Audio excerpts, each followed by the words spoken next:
It's just indicative of a ridiculous speculative fervor.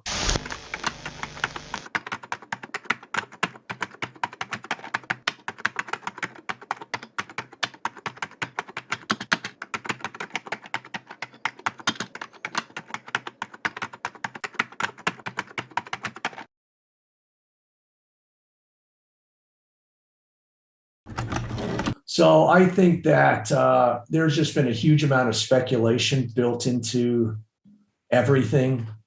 This kind of reminds me of the millennial, the turn of this. You had all of these dot coms, and then you had an across the board crash, in all of these asset classes: real estate, stamps, collectibles, classic cars, dot com. So the Federal Reserve, through its easy money policy, when there's a lot of money sloshing around, it builds up these speculative bubbles. I mean, I don't know if you've heard of these things called NFTs, non-fungible tokens. It's a crypto talk there. It's a different, but to me, it's all part of the same thing. When you're paying 300,000 or 6 million, or one piece of art went for 50 million that you have on your phone. I mean, you can't even put it up. I guess you copy it and put it up on your wall. But to me, it's just endemic of just the meme stocks, GameStop, AMC, Bed Bath and Beyond, the way they ran up is all nonsense. In fact, I do want to short AMC. I really think that this is, just indicative of this ridiculous speculative fervor that's built up. So this is building a nice double top and will probably eventually be a $5 stock again.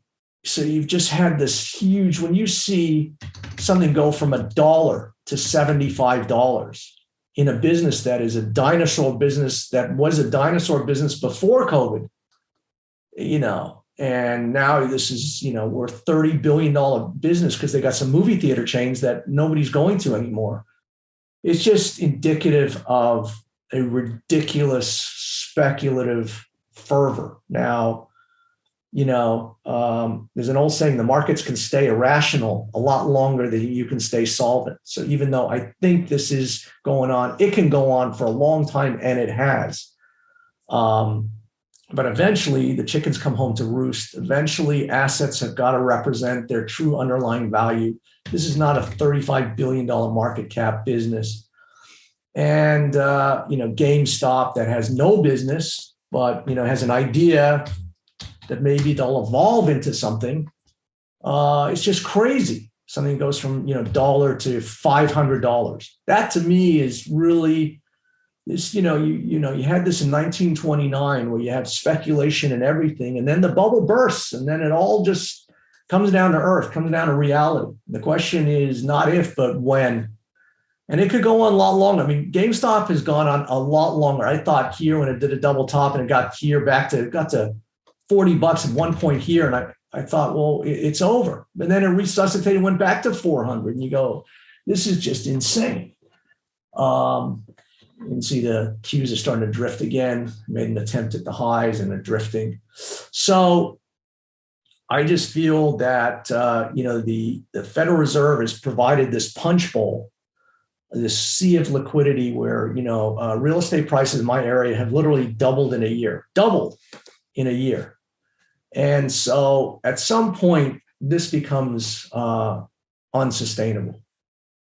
And so I just think you will get a cleansing. And the thing is, you have had a purging. You have had the QuantumScapes that went to 140 and they're now 20, and the Beyond Meats that were 210 and it's now to 100.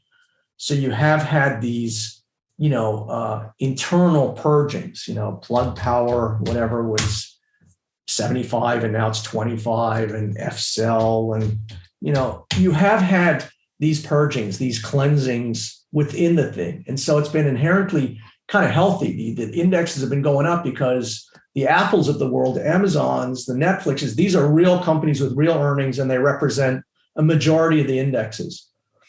But you have had these stealth bull markets along the bear markets, along the way, this purging process. And now it's just a question, do these indexes roll over? Do these big companies like Apple or whatever start to feel like they're, rolling over. And then the indexes will roll over. So you can see Facebook and Apple have started to break their long-term uptrends. Amazon had this kind of fake breakout. It looks like a trap here. Amazon looks pretty bad.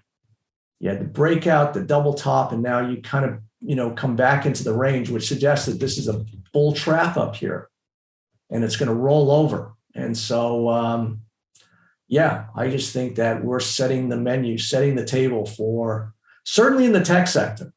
When rates go up, Warren Buffett says, when the tide goes out, we find out who's not wearing their swimming suits. And so when the punch bowl's taken out, you see which companies are sustainable and which aren't, so these QuantumScapes with no revenues, it's just dropping, are just going to die. This is going to be a $10 stock. Zoom's going to be a $150 stock. Peloton's going to be a $40 stock. So I think you will see, but, Netflix and, Apple and, companies that are real, Microsoft, they will, come off and probably at some point be a buying opportunity. But you can see that bloom is starting to come off the rose in some of those things. And that's will be a precursor to a fall in the indexes when these bigger companies start to roll over now, which they are starting to look like. And so, but I think you'll see it in cryptos, in real estate, and you'll get an across the board, liquidity crisis, because, the Fed is going to start incrementally tapering, raising rates, taking that punch bowl away. You can see, 45, it's 1.3 million. $1.3 million short. So pop out a profit for 118,000 there. So you can see how this is going crazy now. You can see how the market just going nuts. I bet like $1.6 million on this position. I'm showing right now $23,000 gain.